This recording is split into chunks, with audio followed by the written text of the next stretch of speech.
We have this entire cultural vocabulary for failure. Like, if you really think about it, society knows exactly what to do when someone falls short, Oh, absolutely. We have a whole script for it. right?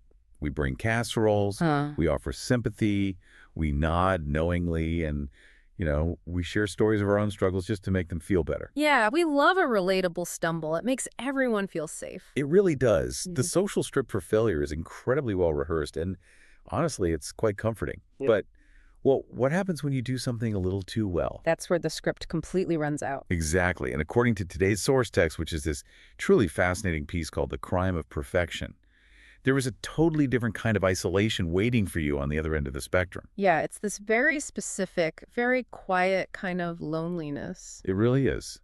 It's the nameless loneliness that arrives when your excellence suddenly becomes a problem for the room. What's fascinating here is that it's a very distinct shift in the social atmosphere. The author describes it as these highly subtle moments, like rooms that go slightly quiet when you enter. Yeah, I hate that feeling. Right. Or compliments that have a tiny, undeniable barb buried somewhere inside them. You get this inexplicable, heavy sense that you are suddenly being penalized. But you haven't actually broken any rules. Exactly. You haven't broken any agreed upon rules. You've just exceeded the accepted baseline. And that unspoken penalty is exactly what we're going to decode today on this deep dive. We're unpacking why society constantly claims to want excellence, but so often ends up punishing it when it actually shows up. Which is a wild contradiction when you think about it. It really is. Hmm. And more importantly, we want to look at the roadmap the text provides for navigating a world that suddenly feels threatened by your success. So you can figure out how to exist in those spaces without, completely losing your sense of self. Because looking closely at the mechanics outlined in the text, it becomes clear that this dynamic isn't really about the objective metrics of success at all. Wait, what do you mean? Well, it isn't about your promotion or your talent. It's about the psychological mirror that your success holds up to the people around you. Oh, wow. Yeah. Yeah, excellence is rarely just observed passively by others. It is actively internalized. The people witnessing your competence have to figure out what your success means about their own lives. Okay, let's unpack this because we need to look at how this actually plays out in the source text. We get these vivid case studies of people whose competence basically became an inconvenience to their peers. Yeah, the text gives us three really clear examples. Right, and I want to start with Caleb Lockridge Hmm. because he is the ultimate corporate star. I mean, he shows up early, he anticipates problems before anyone else even spots them. He dresses sharply. Yes, he dresses sharply, and he makes high-level competence look entirely effortless. And initially, people admire it. They always do it first. Right. But then the promotions stop going to him. The company starts promoting people who are just, good enough. The people who don't make the room uncomfortable. Admiration in close quarters has a very short half-life. And the turning point for Caleb happens when his boss, who has had a bit to drink and is feeling unusually candid. Oh boy, the whiskey loosened truth. Exactly. The boss essentially tells him that people don't root for guys like him. That is so harsh. It is, but the boss offers it as a simple fact of office politics. But if we analyze the underlying human nature at play, he's revealing something profound. Which is what? When someone is consistently, undeniably more capable, they stop being a source of inspiration. They become a walking standard that everyone else is actively failing to meet. Oh man, it makes so much sense. And that dynamic isn't just limited to corporate skills either. It actually reminds me of another figure in the text, Lila Roche. Right, Layla's story is fascinating. It's the exact same mechanism, but applied to physical presence and industry merit. Lila is a journalist, and the text notes she has the kind of symmetry people stop traffic for. Her physical beauty is a story that precedes her. Exactly. But she's also brilliant. She breaks a massive corruption scandal that should definitively make her career. Yet, instead of celebrating her, the newsroom gets incredibly suspicious. Oh, the whisper campaigns start immediately. Right. Her colleagues start whispering that she probably knows someone on the inside, or, and this is the worst, implying that she used her looks to get the scoop. They absolutely needed her success to be illegitimate. Why, though? Why can't they just be happy for her? Consider the psychological alternative for them. If Lila is genuinely brilliant and beautiful, and she earned that scoop entirely on merit, the room becomes far too small for her colleagues' egos. Because then they have no excuse. Precisely. If she earned it through hard work, they have to ask themselves why they, with the same resources and the same hours in the day, aren't achieving the same things. It is psychologically much easier for them to dismiss her success as an unfair advantage than to confront their own professional limitations. Exactly. It's purely a defense mechanism. It's a defense mechanism to protect their own self-image. And we see it get even more personal, extending beyond the workplace right into intimate social settings. There's a third person, Raina. Raina's story might be the most relatable one for a lot of people. I think so too. Yeah. So Raina had been sick most of her life with chronic stomach issues and fatigue. She finally discovers raw food, heals herself, her skin clears up, and she gets her energy back. You'd assume her closest friends will be thrilled. Right. You would totally assume that. But instead, they treat her healing like a personal provocation. People literally push burgers at her across dinner tables, mocking her diet. Which is so aggressive. It really is. Yeah. But the message isn't really about the food at all, is it? The underlying message is, be broken like us, or you don't belong here. When wellness stands beside sickness, it has a way of making that sickness feel like a choice. Raina's discipline highlighted their lack of it. Wow. Yeah, that cuts deep. And this is the core thread connecting Caleb, Lila, and Raina. Excellence removes excuses. The world needs excellence to be flawed, so that the average person doesn't feel accountable for their own lack of growth. So if Caleb is just an arrogant jerk, or Lila slept her way to the top, or Raina is an extreme, disordered fanatic, then the rest of the room gets to let themselves off the hook. Exactly. They get to stay comfortable. So it's essentially a funhouse mirror. People don't harbor genuine hatred for Caleb, Lila, or Raina. What they hate is the reflection of their own unmade choices. That's a great way to put it. They look at Caleb's work ethic and see the corners they cut. They look at Lila's investigative work and see the office gossip they engaged in instead of researching. They see the discipline they lacked. Precisely.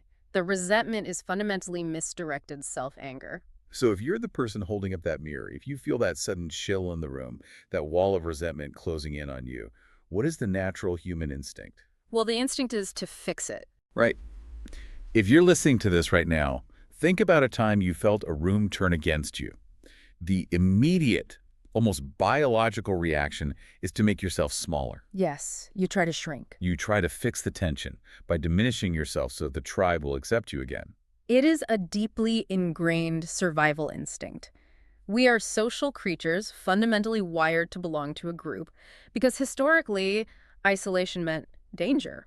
If you're kicked out of the tribe, you don't survive. Exactly. So if the tribe is threatened by your competence, your primal brain tells you to shrink to ensure your survival within that social ecosystem. You instinctively try to lower your own threat level. And we watch all three of these individuals deploy this exact failing strategy in the text. Caleb deliberately starts fumbling in meetings so the gap between him and his coworkers isn't so glaring. He just plays dumb. Yeah, he lets other people take credit for his ideas and laughs along when they make jokes about him being a tryhard. He's actively sabotaging his own potential just to lower the temperature in the room. And Lila mimics this behavior in her newsroom. She starts dressing down to obscure her physical presence. Which is so sad. It really is. She tries to become one of the girls by engaging in the same petty gossip and complaining she used to avoid. She is actively performing the ordinary just to soothe the fragile egos around her. And Raina is constantly on the defensive. She justifies her diet, she laughs off the cruel teasing from her friends, and she softens her boundaries every single time someone aggressively shoves a plate of junk food at her. She apologizes for her own health. She does. And it makes me wonder, how often do we all do this without even realizing it? Like, have you ever caught yourself dumbing down your vocabulary so you don't sound intimidating to a new group? Or hiding a promotion. Yes.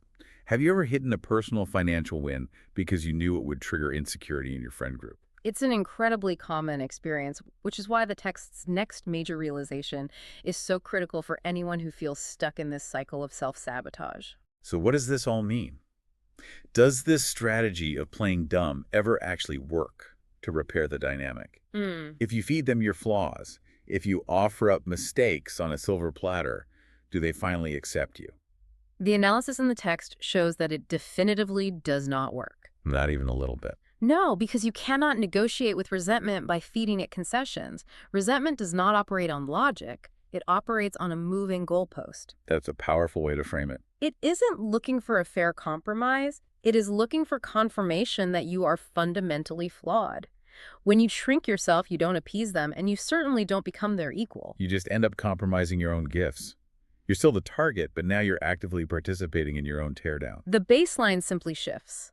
The moment you offer up a flaw to make them comfortable, the group requires another concession and another until there is nothing left of your original excellence. So you can't win. No. Resentment's demand for mediocrity is a bottomless pit.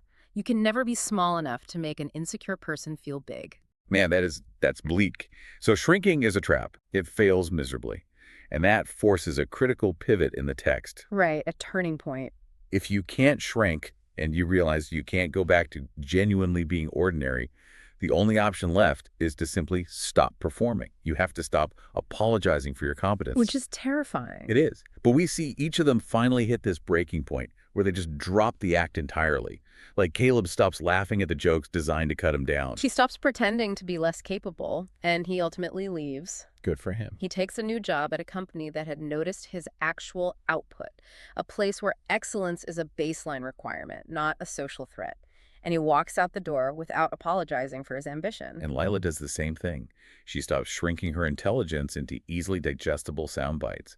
She stops dressing defensively to manage other people's insecurities. She just focuses on her work. Yeah, she ignores the whisper campaigns and simply lets her journalism stand on its own merit. She stops trying to manage the room's emotions. And Raina finally says a flat no. Oh, I love this part. At a dinner party, when someone pushes that same tired line telling her to stop being so extreme and just eat the food, she looks up, declines, and lets the awkward silence that follows belong entirely to the person who made the comment.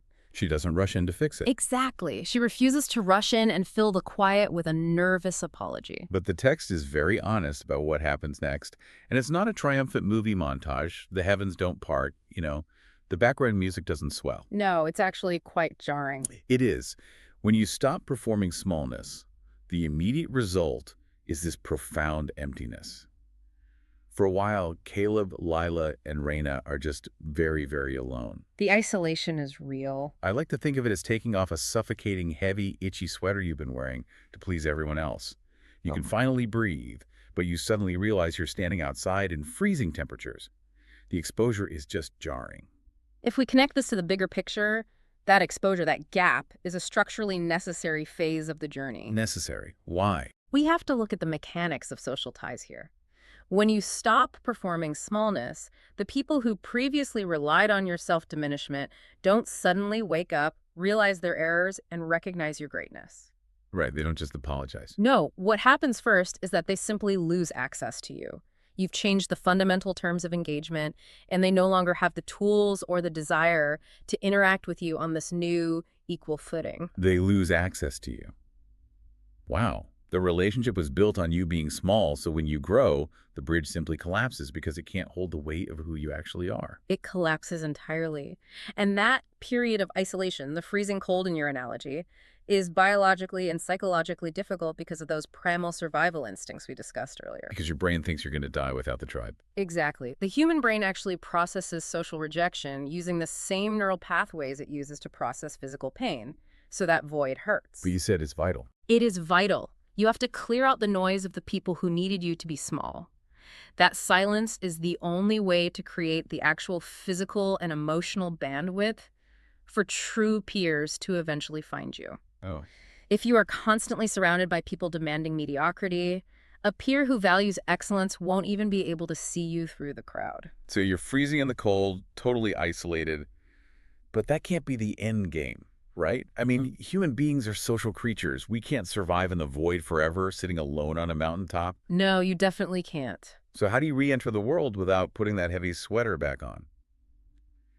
The text calls this final phase becoming a navigator. A navigator is an individual who has developed enough internal stabilization that they can live in the world, interacting with a wide spectrum of people, without losing the thread of their own identity. Okay, so they're stable in themselves. Right. They have shifted their metrics for success from external validation, like what the room thinks of them, to internal integrity. That's a huge shift.